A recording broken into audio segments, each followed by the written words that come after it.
Let's all go to the lobby. Let's all go to the lobby. Let's all go to the lobby to get ourselves a treat. Delicious things to eat. The popcorn can't be beat. The sparkling drinks are just dandy. The chocolate bars and the candy. So let's all go to the lobby to get ourselves a treat. Let's all go to the lobby to get ourselves a treat.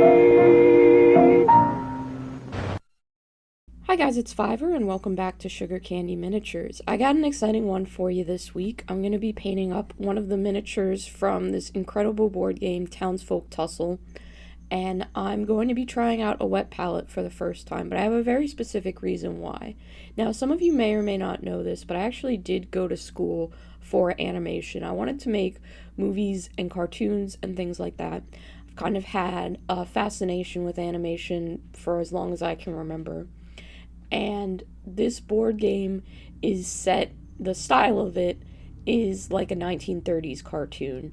So a lot of people say it's kind of a Cuphead style, but Cuphead is heavily influenced by a lot of 1930s cartoons.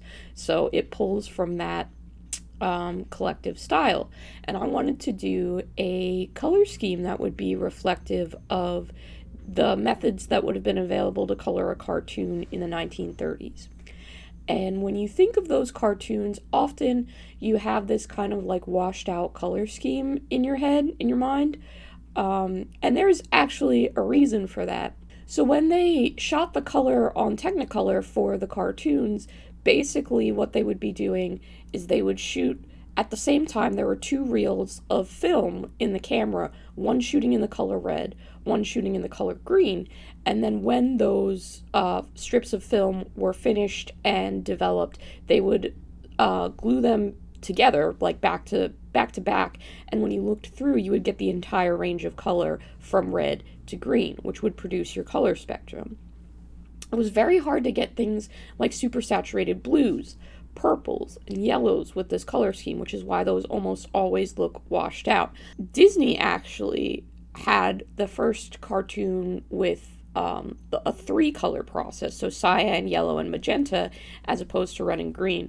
The cartoon's called Flowers and Trees, and all the colors in that are really bright, really saturated, really beautiful. But what they also did was they had a contract with Technicolor saying that the Disney company would have exclusive rights to use that color process. So while Disney can make these beautiful, super saturated, really bright cartoons, everybody else was stuck with only the two-color process. So the reason that everybody thinks that cartoons were super, super washed out in the 1930s is actually just because the Disney company had the exclusive rights to make really, really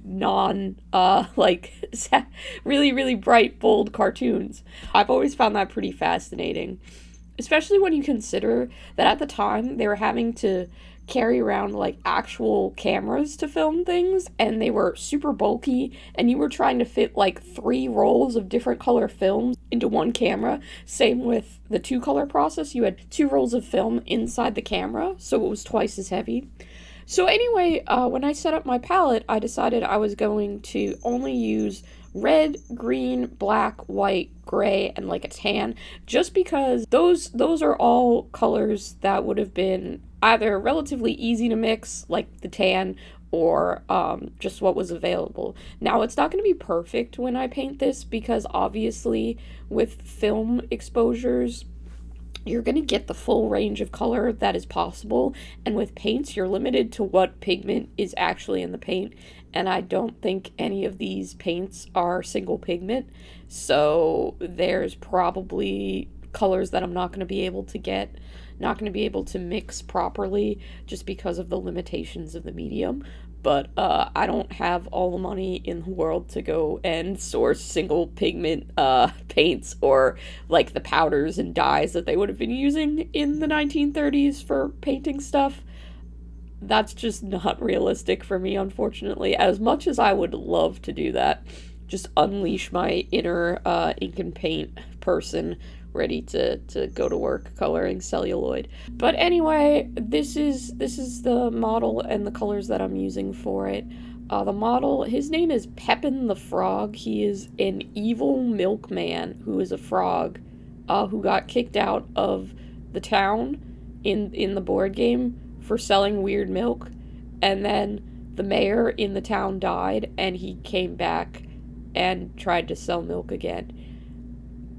I don't know how to explain to you, A, that backstory is just weird and fun, but also, when I saw this Kickstarter being launched, it was the fact that there was a frog dressed like a milkman and the frog had teeth that made me go, yeah, I absolutely have to back this. So it's only natural that this would be the one that I decide to paint first.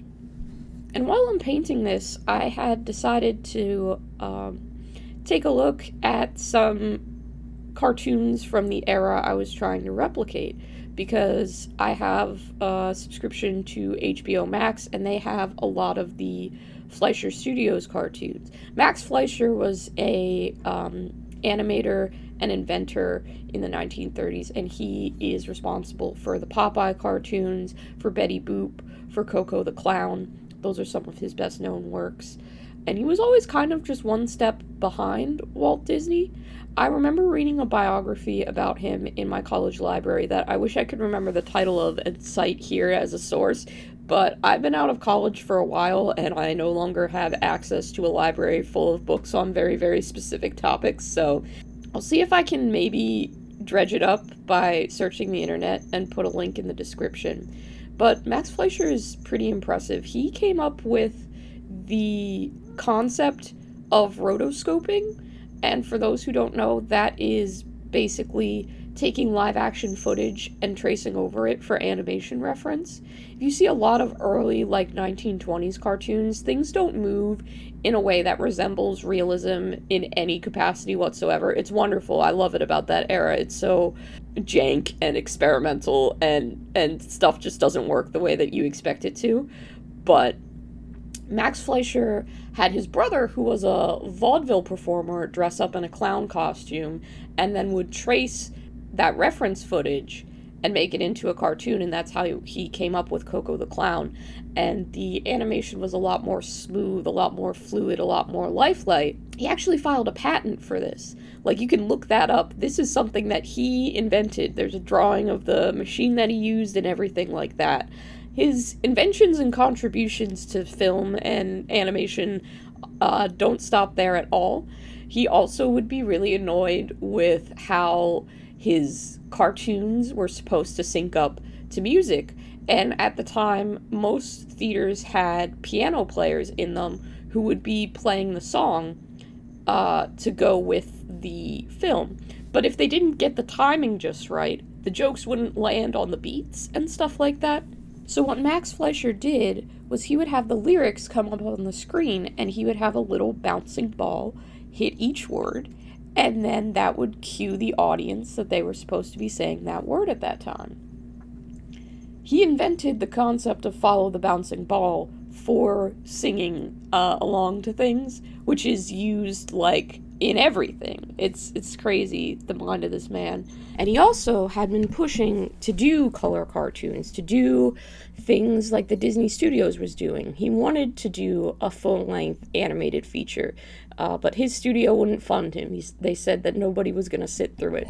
After you see Disney do Flowers and Trees, then he gets to do Popeye's Sinbad the Sailor. After Disney gets to do Snow White, the studio finally funds him a movie, and he does Gulliver's Travels or Mr. Bug Goes to Town. I think it's Gulliver that he does first. And fun fact about Mr. Bug Goes to Town, that movie came out the same day of the Pearl Harbor attacks and bombed tremendously in theaters because nobody was in the mood to go to the movies at the time. He had the worst luck, Max Fleischer did, but one of the greatest minds, I think, that has been able to get some really, really cool cartoons produced. I went back on HBO Max to watch some of these cartoons, and they had retouched all of the color. I'm watching Popeye's Sinbad the Sailor, and I'm like, there's no way that anything could be that blue. I'm watching it. They've cleaned up the lines. They've retouched the color. I start not believing that that is the case, that the books that I've read are in fact like false somehow, that I've misremembered something.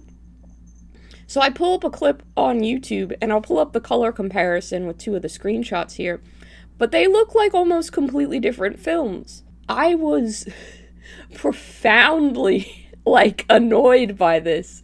I'm sure it's a problem that nobody else cared about, especially because the animators of the time would have wanted to achieve the color that's in the retouched version, but that's not what they had.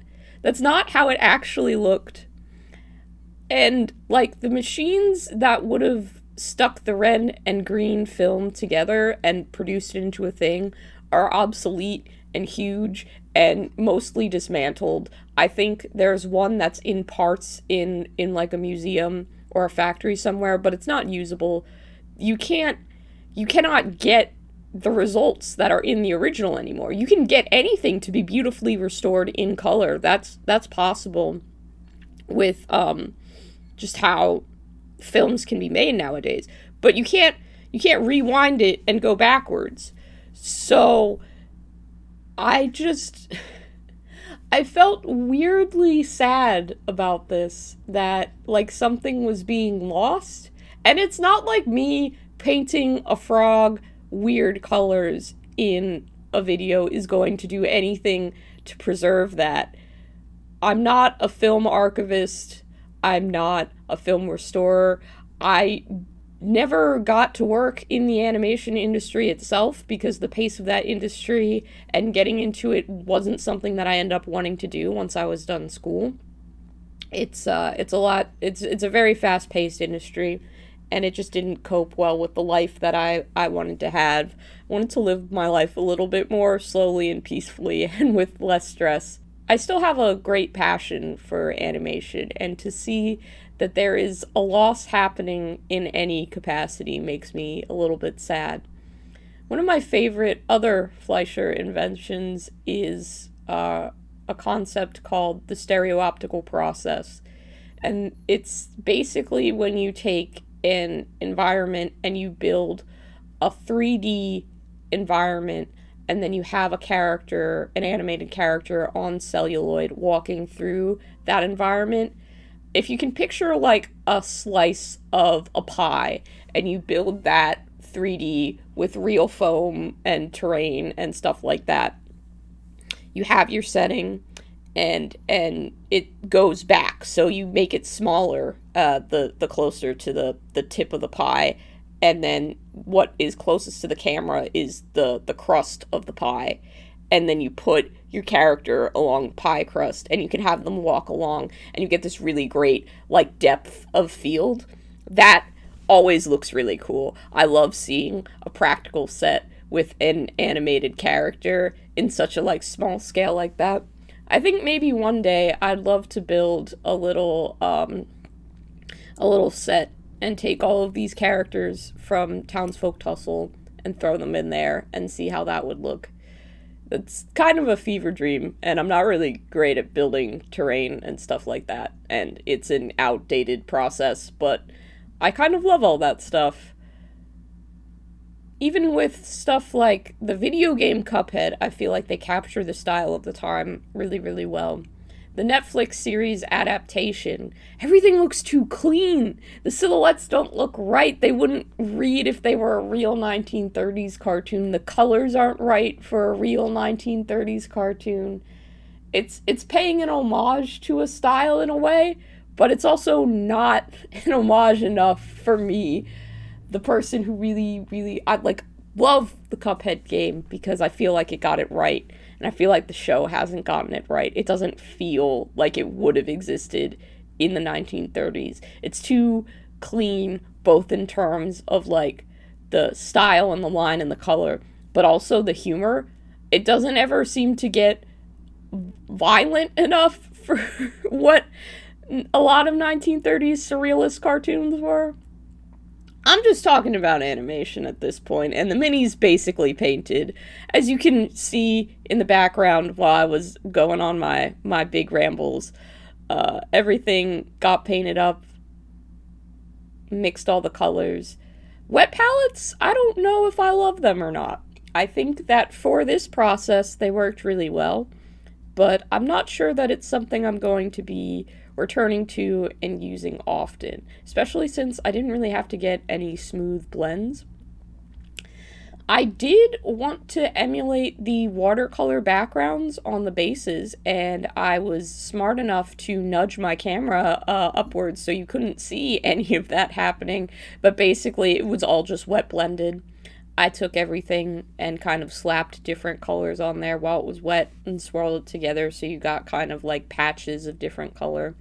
It'll show in the final shot. I hope that you enjoyed this video, even if it was a bit of a strange one. I know that sometimes I can just get distracted and start talking about stuff that I'm passionate about, but, you know, I feel like it's important to have that cataloged somewhere. At least someone noticed that they changed the color in the cartoons when they put them on an easier to access platform than trying to look them up in film archives or on YouTube. And now, you have some fun facts that you can share out about the process of 1930s animation and cartoons. You know who else knows a few new things all of the time? It is our patrons. Our patrons know so much. I have a lovely community on Patreon, and we recently got a Discord for the channel. You do not have to be a patron to join us on Discord. We would love to see you there. We have all kinds of fun stuff going on, from me just having a channel where I catalog the names of Star Wars characters that I find dumb. Like, come on, Newt Gunray? No, not at all. We would love to have you there. And we would love to have you as a patron if you're interested. I'd just like to give a special thank you to Chris and Annie Green Gables, who are my top tier patrons. You guys are the best. I really appreciate you. So does Hector. He stopped by to say beep beep. Thank you for the patrons. Anyway, for me and Hector both, I hope you have a great rest of your day, and thank you so much. Hope to see you next time. Let's all go to the lobby. Let's all go to the lobby. Let's all go to the lobby to get ourselves a treat. Delicious things to eat. The popcorn can't be beat. The sparkling drinks are just dandy. The chocolate bars and the candy. So let's all go to the lobby to get ourselves a treat. Let's all go to the lobby to get ourselves a treat.